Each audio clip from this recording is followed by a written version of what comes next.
So hello fellow Earthlings. This is Earthling 6455463728.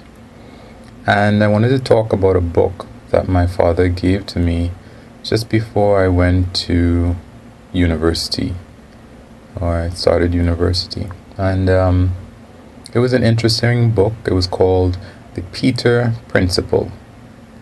And it had to do with basically, why is it that people reach their level of, what's the word? I'm going to say they reach their level of failure. It was a book about why things are the way they are in terms of the structure of society, why so many organizations and companies might fail, how to get ahead in life, and why hard work doesn't pay off.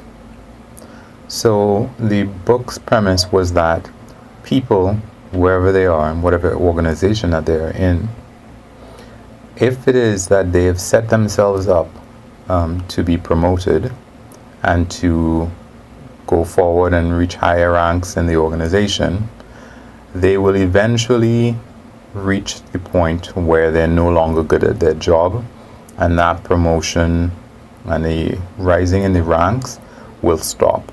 It will end.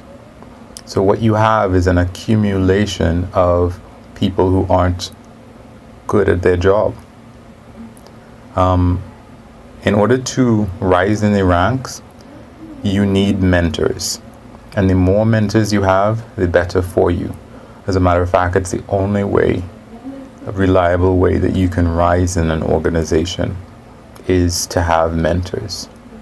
The reason is, if you work hard, in many instances without a mentor, if you just have your boss is going to think that you're trying to get his job. And the things that he says about you, it doesn't matter how good you are. If you are not fostering a relationship with the person above him, many levels above him, so that they are not concerned that you're out to get their job, your hard work won't be appreciated. It will be viewed as a threat, and your boss will do what he needs to do, mostly to get rid of you.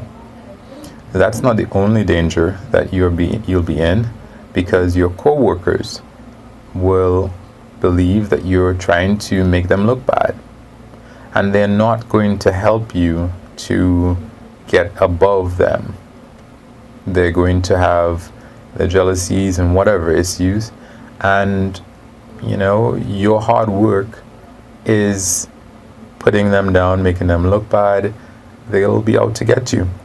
So between your boss and your co-workers, if you're in an organization and you are doing well, you're going to be forced out. You're going to have a bad time at the organization because you don't have somebody to pull you up. Now, the more people you have to pull you up, the better, because they're going to be able to talk amongst themselves and reaffirm that they judged you correctly. And they're going to say, yeah, look, other people think he's a good guy or she's a good guy. So I made the right choice. Let's try to get him up. And when I look around at some of the organizations that I've been in and that I heard of, I realize that that's what it is. When you are, in some instances, people look to marry into money. That is an instant way. You have somebody who is interested in you, somebody who cares about you. They give you that leg up that you would not have been able to get any other naturally occurring way. There is this guy, David Koresh, from the Branch Davidians. He did not ascend to power amongst the Branch Davidians. Apparently he joined the sect, and when he decided to, or he had a relationship with the female leader of the sect, and when she died, he became leader in the reserves where I was. The second in command was not someone who was an officer on their own. They were a sergeant or something like that. They were a driver of the person who was in charge. And if you know anything about the military, there's two castes. There's officers, and then I can't remember the name, but basically there's a gap.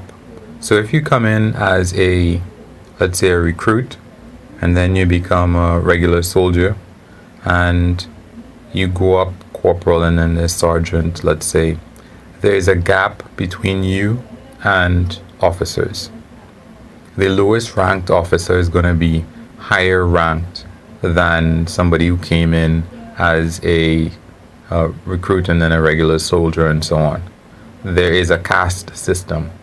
So the driver of the person who was in charge, I guess that person encouraged them to become an officer, to go above the divide.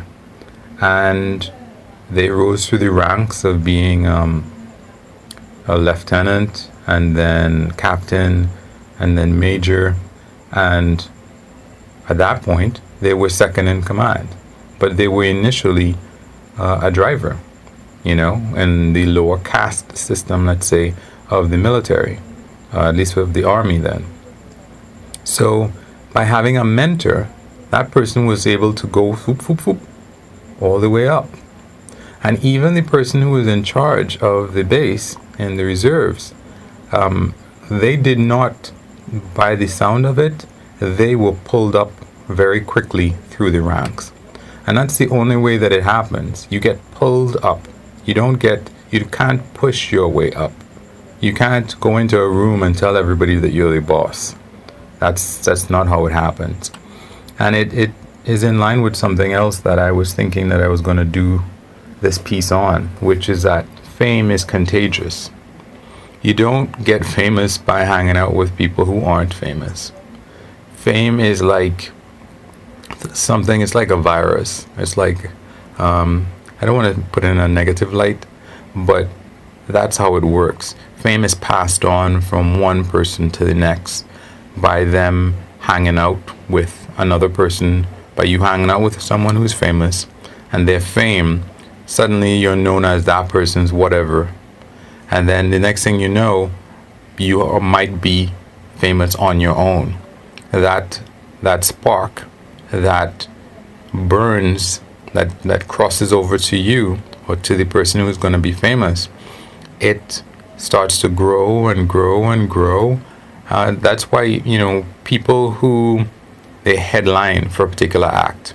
So let's say you're the opener for a particular act, So those people will have, minor people who come in, if they're a singer or performer or whatever, or if you are UFC fighter, they're going to be the small unknown fighters who come in before the main match. And if you keep doing that and you're in front of these people and you're at this concert or this fight that everybody wants to see and people keep seeing you, then they're like, that spark, it jumps over to you and it starts to burn on your end. But with respect to the Peter Principle, it showed why I was not able in many respects to go up the rankings because even in spite of reading the book and understanding the book, it was just something that I never put into practice. And it really comes down to what we look at and we say, oh, that's a brown nosing. Yeah, it might be brown nosing, but it's really the only way, unless you start up your own organization. If you are somebody who has really interesting ideas and you see the world differently, you're probably not going to be able, without a mentor anyway, you're not going to be able to rise in the organization. So, but if you have your own business, so you have your own whatever it is, and you can have a certain amount of success depending if on you being in the right place at the right time, a lot of the time you might be able to start your own organization. But even so, if you look at Microsoft would never have been where it is without an IBM. Microsoft was able to take advantage of what was happening with IBM. by providing the software for their platform. Microsoft didn't do anything on their own. Facebook, let's say. I don't know if you can say that Facebook, who did Facebook need? Let me see. Even though Mark Zuckerberg was from Harvard, if you see the movie, he really, really needed the connections that the guy from Napster, who made Napster, Sean, I don't remember what his name, but because of that, he was able to get the money that he needed to keep the company going. That guy had connections. Maybe he wasn't able to use them himself to get as far as he wanted to. Napster didn't, take off in such a way like Facebook did. But he was able to provide the assistance. And in many areas, you can see that duos, two people who can rely on each other. In Microsoft, there's something like that. If you look at Apple, there's something like that. They had two main co-founders, people who can depend on each other. And even Apple was able to leverage these boards, these motherboards that I believe it was IBM, wherever Steve Wozniak was. It might have been HP, but I think it's IBM then. So IBM, and correct me if I'm wrong, came out with these boards that the very, very basic Apple, when it was mainly Steve Jobs and Steve Wozniak, they were able to leverage that technology and make their first significant computer. Without that, they weren't going to go anywhere. They had to climb up that. They had to be in the right place at the right time when that was now coming out. So, but I think maybe I might want to talk more about the Peter Principle, because it was also supposed to explain to you why organizations are inept. And as I was saying, if you're good and you have mentors, you'll keep getting promoted. And then you're going to reach a point where you're not that good. And they may not even get rid of you. They'll just get you out of the way. They'll put you on some boring desk, same amount of money, but you're just not going to affect how the organization runs anymore. But that keeps happening. And the organization throughout time raises and promotes people only to have them go sour. And that is a major way that organizations perhaps end up failing. But anyway, guys, that was my rendition or my review per se, or discussion about the Peter Principle, a book that I thought was really interesting that my father gave me a long time ago. Wish me luck. You can like or unlike. You can comment, subscribe, and or share. Peace.